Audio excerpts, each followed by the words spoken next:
pengetahuan dengan berbagai mata pelajaran.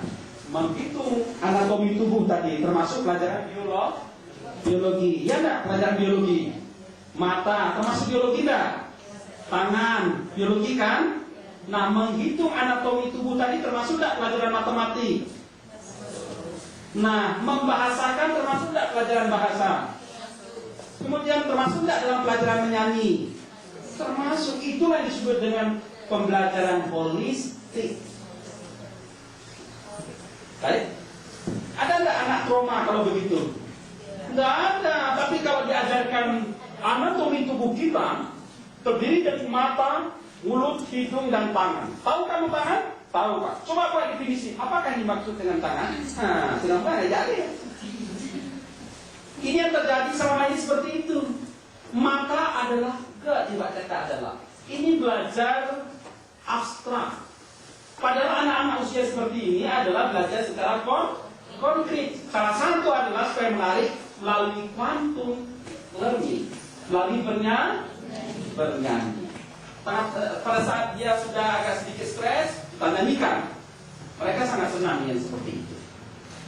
Kurang lebih menurut Ibu, menarik nggak belajar seperti itu? Menarik sekali. Yang terjadi selama ini tidak demikian. Hari ini pelajaran itu, pelajaran perlu menang. Apalagi itu, karena bahasa itu perlu diuaikan nanti. Nah, itu. Jadi awalan maju bagaimana, Bu? Saya juga nggak tahu. Ini kan aneh. Padahal yang diajarkan bahasa, ayo anak-anakku sekalian ya. Siapa mau tampil hari ini ingin perkenalkan diri? Saya, Bu. Ayo silakan Nurdin. Jauh di depan. Ayo tepuk tangan dulu yang meriah pada kawan kita Nurdin. Tepuk tangan. Nurdin perkenalkan diri. Nama saya Khairuddin. Dipanggil di rumah Udin. Gitu. Ayah saya Daud. Dipanggil hari-hari Un. Nah, misalnya begitu. Kan menarik itu loh. Itu sudah berbahasa. Aku punya cita-cita mau jadi jenderal loh. Begitu. Ya, nah. Bukan diajarkan bahasa Indonesia awal adalah bukan. Yang dahulu ini.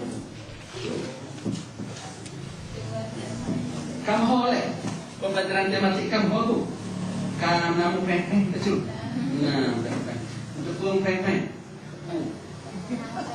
Nah, bebek itu. Bukan tematik.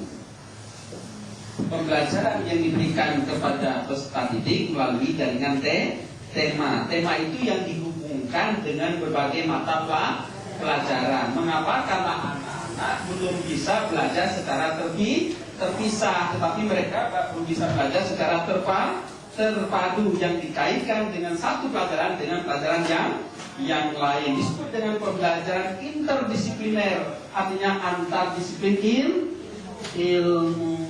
Begitu. Jelas. Jangan tuh. Bilang itu. Itu susah belum materi. Coba. Lu Ibu kita. Apa saya susah bisa diterima? Sudah membaca ya. Karena sekarang praktis sekali kalau sudah PNS merdeka membaca. Apa yang baik kali itu? Tinggal kita beritahu mana, nanti ibu kita kontak. Ini anak apa ilmunya? Tuh, sini dah semua terlatih gitu ya. Lu itu gimana? Paham tadi? Coba diulang Bu. Alhamdulillah kelinci. Ketiga, terdapat permasalahan pada kelas awal 1 sampai 3 antara lain adalah tingginya angka mengulang kelas dan putus sekolah. Mengapa? Ternyata anak tidak bisa belajar secara terpisah-pisah. Itulah kita mengajarkan suatu ilmu itu tidak terpisah-pisah. Oke, bagus sekali. Tetapi harus dikaitkan. Jadi harus dikaitkan antara satu disiplin ilmu dengan disiplin ilmu yang lain dengan memberikan contoh-contoh yang konkret. Contoh-contoh yang konkret terkait dengan bidang studi itu, gitu ya. Oke, lanjut. Yang selama ini Yang selama ini sudah